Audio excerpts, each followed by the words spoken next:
Hi, I am Samantha Churcher, and I am going to be giving my presentation on the last final oral essay for geography.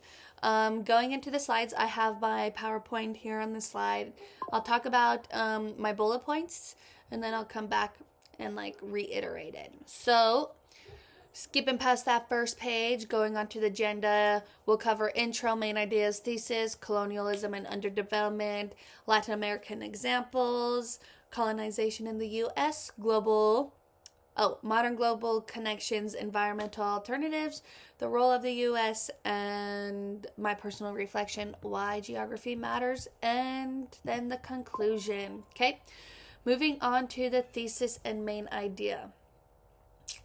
Um, so before this course, I I knew the world was connected, but I also didn't fully have a big concept of how everything was connected. I thought it was just each country was separate, but I like that throughout this course it really covers that we are connected through trade, migration, politics, and the culture.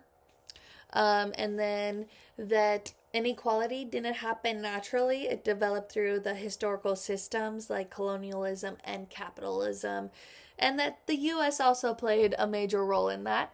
On this slide, I have a picture of the world. Ah, hold on. I'm messing up. There we go. There we go.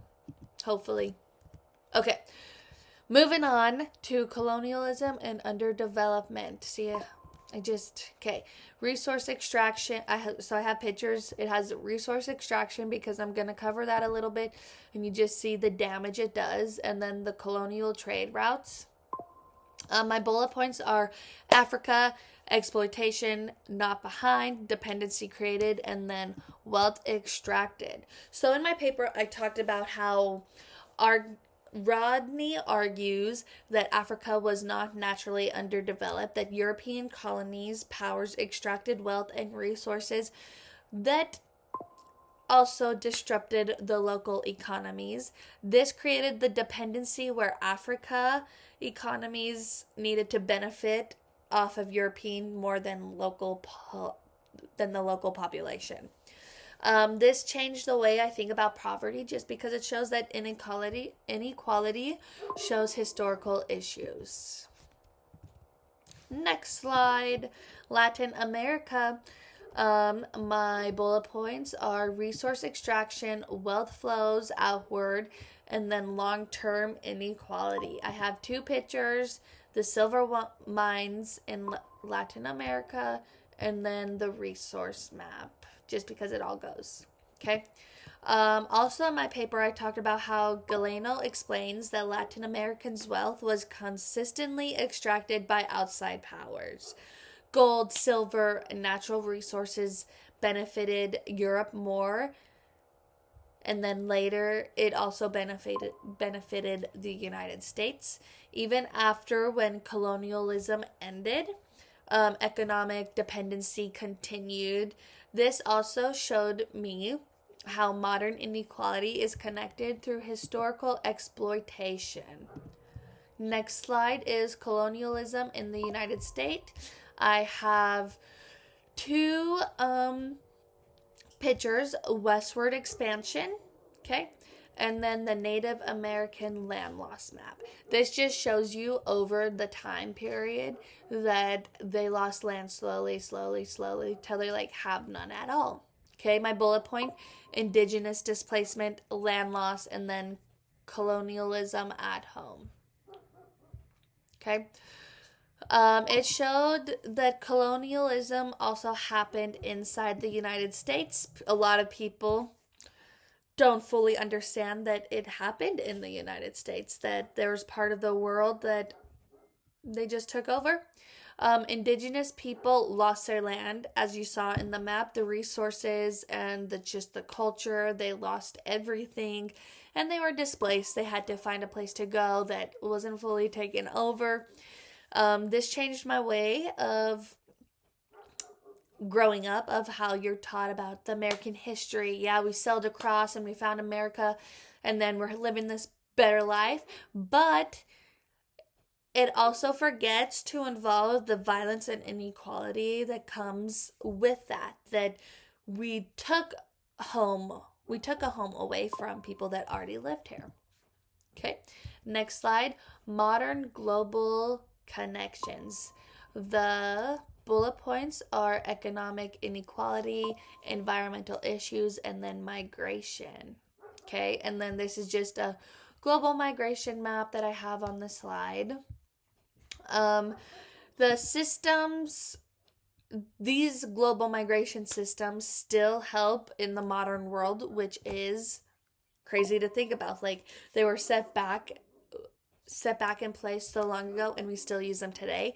But also, poorer countries are affected most by climate change, even through wealthier countries that produce more emissions with the migration.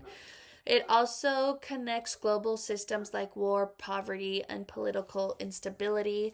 Geography, this class has helped explain how events in one region affect people in another region, which is insane. Everything is interconnected. It was just cool learning about that and that everything ties together. Environment alternatives is the next slide. We'll go over the green revolution impacts, environmental changes, and alternative solutions. I have the sustainable agriculture picture on this side. And then I also have the green revolution diagram chart. Okay. The Green Revolution was where they had to increase food production, but then it also created environmental problems because they were creating so much food that it was destroying the soil. Okay. It also shows that communities created their own solutions. In Indonesia, environmental protection became connected to religion through the Green Islam. And then this just showed me that global problems can be solved throughout the world, and they didn't just come from the Western countries. And then one of the last few slides is the role of the United States. The bullet points I have are political influence, economic power, and then cultural impact. Okay, I have a picture of media, how media can affect the world, affect consumers, not just in the United States, but around all regions. Like, the media is one of the main things that is not good. Like, it can be good, but it can also disrupt and overshadow the right information that you need. And then the U.S. military map, I have that here on the slide as well. Okay, oh no, I just swiped out of my slides, but that's okay. So the U.S., I'll talk about it while I pull it up. Okay, the U.S. military is majorly influenced. Okay, it is huge. It has a large number. I think there's 800 bases around the world, and that just goes to show you the not political power, but economic power that we have. Sorry, my kids. Sorry about that. The economic power that we have throughout the world. It just made me think more critically that the U.S. actions, that how our actions in the U.S. can affect other countries. Because we don't really want people to be scared of us, but we also show that we have a lot of power, which can be scary. My personal reflections, okay? This course has made me think more critically. It has changed the way I think about the United States. We're not just woohoo, great, go America, one big powerhouse. We are a powerhouse, but there's a lot that needs to be uncovered, and that I also learned in this course and loved how everything in life is interconnected. So, I know that we trade a lot, oil, gas, goods, all that stuff. It's all interconnected, migration, everything that you could think about. And that everything's connected. That's just what I love. That we try to be unified. On this slide I have here is the globe, and then two pairs of people all dressed differently and all of that. And then just the world reflection. Okay, why geography matters. Um, so I have the bullet points of spectacle, connections, systems, not isolated places, and then the understanding of global issues. Geography is important because it helps explain relationships across like the world, space, everything. It connects history, economics, migration, politics. Without geography, I think it would be harder to understand how global systems work and like what could be trusted, what can't be trusted. The course also shows that religions don't exist independently, they consistently influence one another. And then in conclusion, I just want to reiterate like global inequality and has historical roots. Colonialism and capitalism shaped the modern world, and then US plays a major role globally. Okay, thank you.